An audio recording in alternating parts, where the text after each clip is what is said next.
अर्जुन ने कहा, हे कृष्ण, पहले आप मुझे कर्म त्यागने के लिए कहते हैं और फिर भक्ति पूर्वक कर्म करने का आदेश देते हैं।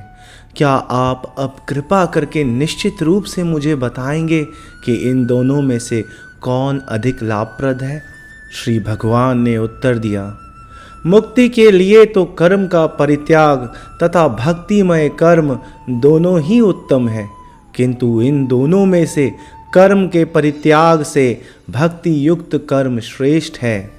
जो पुरुष ना तो कर्म फलों से घृणा करता है, अर्थात वो व्यक्ति जो परिणाम से नाखुश या निराश नहीं होता, हर परिणाम को स्वीकार करता है और न कर्म फल की इच्छा करता है, वह नित्य सन्यासी जाना जाता है। हे महाबाहो अर्जुन, ऐसा मनुष्य समस्त द्वंद्वों से रहित होकर भवबंधन को पार कर पूर्णतया मुक्त हो जाता है। अज्ञानी ही भक्ति को भौतिक जगत के विश्लेषणात्मक अध्ययन से भिन्न कहते हैं। जो वस्तुतः ज्ञानी हैं वे कहते हैं कि जो इनमें से किसी एक मार्ग का भली भांति अनुसरण करता है वह दोनों के फल प्राप्त कर लेता है। जो यह जानता है कि विश्लेषणात्मक अध्ययन सांख्य योग द्वारा प्राप्य स्थान भक्ति द्वारा भी प्राप्त किया जा सकता है और इस तरह जो सांख्य योग तथा भक्ति योग को एक समान देखता है वही वस्तुओं को यथा रूप में देखता है। भक्ति में लगे बिना केवल समस्त कर्मों का परित्याग करने से कोई सुखी नहीं बन सकता, परंतु भक्ति में लगा हुआ विचारवान व्यक्ति शीघ्र ही परमेश्वर को प्राप्त कर लेता है। जो भक्ति भाव से कर्म करता है, जो विशुद्ध आत्मा है और अपने मन तथा इंद्रियों को वश में रखता है, वह सबों को प्रिय होता है और सभी लोग उसे प्रिय होते हैं। ऐसा व्यक्ति कर्म करता हुआ भी कभी नहीं बंधता। दिव्य भावनामृत युक्त पुरुष देखते, सुनते, स्पर्श करते, सूंघते, खाते, चलते फिरते, सोते तथा श्वास लेते हुए भी अपने अंतर में सदैव यही जानता रहता है कि वास्तव में वह कुछ भी नहीं करता। बोलते, त्यागते, ग्रहण करते या आंखें खोलते बंद करते हुए भी वह यह जानता रहता है कि भौतिक इंद्रियां अपने अपने विषयों में प्रवृत्त हैं और वह इन सब से अलग है।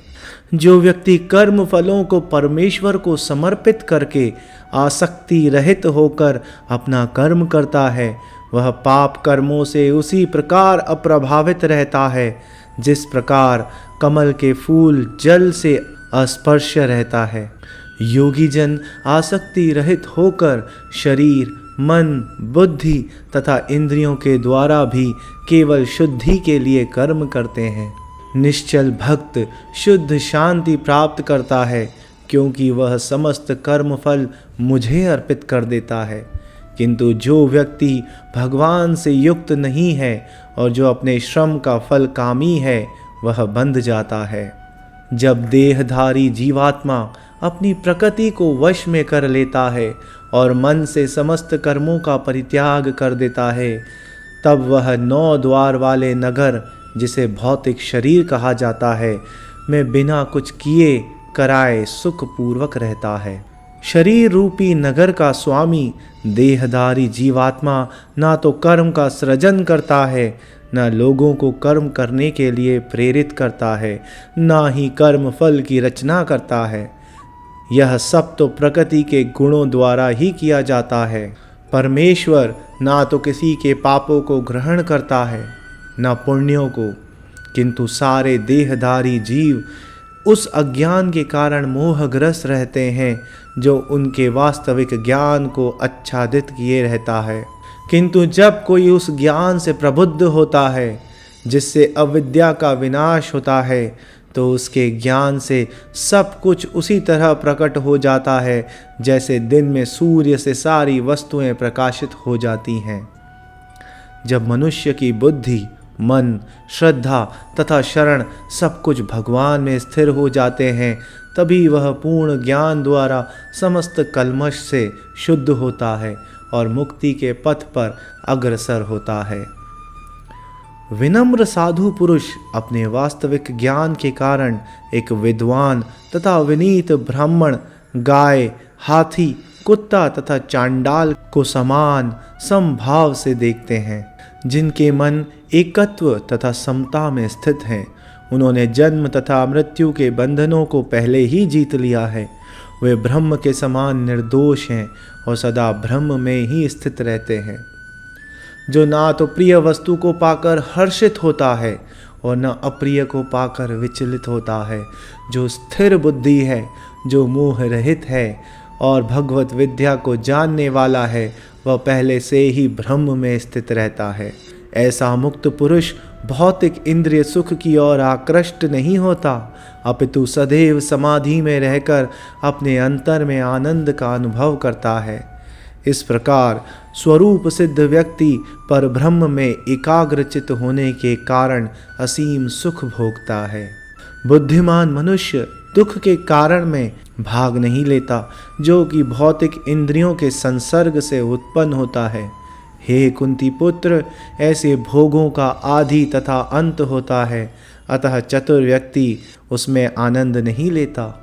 यदि इस शरीर को त्यागने के पूर्व कोई मनुष्य इंद्रियों के वेगों को सहन करने तथा इच्छा एवं क्रोध के वेग को रोकने में समर्थ होता है, तो वह इस संसार में सुखी रह सकता है। जो अंतकरण में सुख का अनुभव करता है, जो कर्मठ है और अंतकरण में ही रमण करता है तथा जिसका लक्ष्य अंतर्मुखी होता है, वह सचमुच पूर्ण योगी है। वह पर ब्रह्म में मुक्ति पाता है और अंत में ब्रह्म को प्राप्त होता है। जो लोग संशय से उत्पन्न होने वाले द्वैत से परे हैं, जिनके मन आत्म साक्षात्कार में रत हैं, जो समस्त जीवों के कल्याण कार्य करने में सदैव व्यस्त रहते हैं और जो समस्त पापों से रहित हैं, वह मुक्ति को प्राप्त होते हैं। जो क्रोध तथा समस्त भौतिक इच्छाओं से रहित है, जो स्वरूप सिद्ध आत्म संयमी है और संसिद्धि के लिए निरंतर प्रयास करते हैं, उनकी मुक्ति निकट भविष्य में सुनिश्चित है। समस्त इंद्रिय विषयों को बाहर करके, दृष्टि को भूहों के मध्य में केंद्रित करके, प्राण तथा अपान वायु को नथुनों के भीतर रोककर और इस तरह मन, इंद्रियों तथा बुद्धि को वश में करके जो मोक्ष को लक्ष्य बनाता है, वह योगी इच्छा, भय तथा क्रोध से रहित हो जाता है। जो निरंतर इस अवस्था में रहता है, वह अवश्य ही मुक्त है। मुझे समस्त यज्ञों तथा तपस्याओं का परम भोक्ता, समस्त लोकों तथा देवताओं का परमेश्वर एवं समस्त जीवों का उपकारी एवं हितैषी जानकर मेरे भावनामृत से पूर्ण पुरुष भौतिक दुखों से शांति लाभ करता है।